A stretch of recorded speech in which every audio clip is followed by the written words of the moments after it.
జమిలీ ఎన్నికలు one nation one election. Present ఈ టాపిక్ న్యూస్లో ఉంది. అసలు జమిలీ ఎన్నికలు అంటే ఏమిటి? ఇంతకుముందు మన భారత్లో వీటిని ఎప్పుడైనా నిర్వహించారా?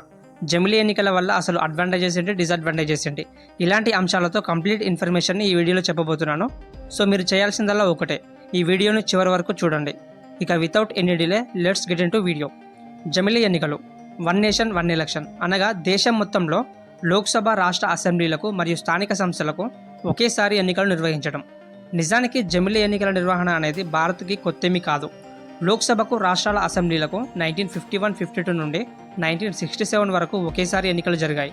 4 సార్వత్రిక ఎన్నికలు ఇలాగే జరిగాయి.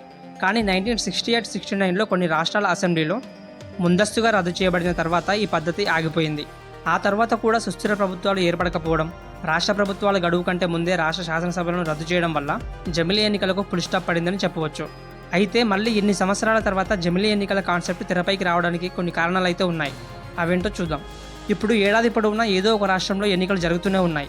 ఎగ్జాంపుల్కి చూస్తే రీసెంట్గా ఆంధ్రప్రదేశ్లో ఎన్నికలు జరిగాయి. అంతకుముందు మన తెలంగాణలో 2023 నవంబర్లో ఎన్నికలు జరిగాయి. సో ఇలా ఒక్కో స్టేట్లో ఒక్కో టైంలో ఎలక్షన్స్ జరగడం వల్ల ఏమవుతుందంటే మెయిన్గా అభివృద్ధి పనులు ఆగిపోతున్నాయి. అంటే ఒక ప్రభుత్వం మొదలుపెట్టిన పనులను ఇంకో ప్రభుత్వం పూర్తి చేయకుండా పక్కన పెట్టడం. ఇలా చేయడం వల్ల వనరుల దుర్వినియోగం జరుగుతుంది.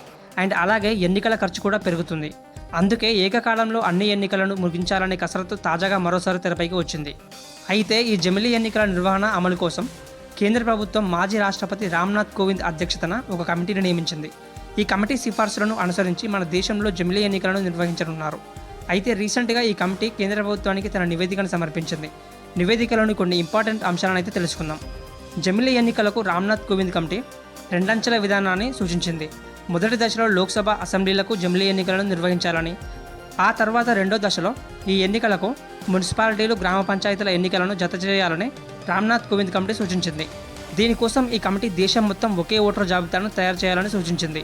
జమిలీ ఎన్నికల కోసం రామ్నాథ్ కోవింద్ కమిటీ రాజ్యాంగానికి మొత్తం 18 సవరణలు సూచించింది. అంతేకాకుండా జమిలీ ఎన్నికల కోసం ఆర్టికల్ 83, ఆర్టికల్ 172ను సవరించి రాజ్యాంగంలో అదనంగా ఆర్టికల్ 82 క్లాజ్ ఏను చేర్చాలని నివేదికలో పేర్కొంది. ఆర్టికల్ 83 లోక్సభ కాలపరిమితి గురించి అండ్ అలాగే ఆర్టికల్ 172 రాష్ట్ర శాసనసభల కాలపరిమితి గురించి తెలియజేస్తాయి. ఇక్కడ మనందరికీ ఒక డౌట్ రావచ్చు.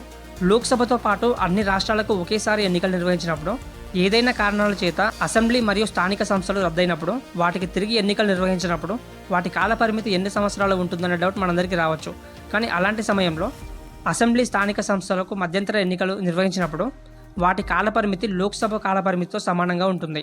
అంటే ఇప్పుడు లోక్సభ కాలపరిమితి మిగిలి ఉంటుందిగా, ఎన్ని రోజులు మిగిలి ఉంటుందో అన్ని రోజులు మాత్రమే వీటి కాలపరిమితి అనేది ఉంటుంది. ఇది ఫ్రెండ్స్ జమిలీ ఎన్నికలు వన్ నేషన్ వన్ ఎలక్షన్కి సంబంధించిన కంప్లీట్ ఇన్ఫర్మేషన్. మీకు ఈ వీడియోని అయితే నచ్చినట్లయితే please like, share and subscribe.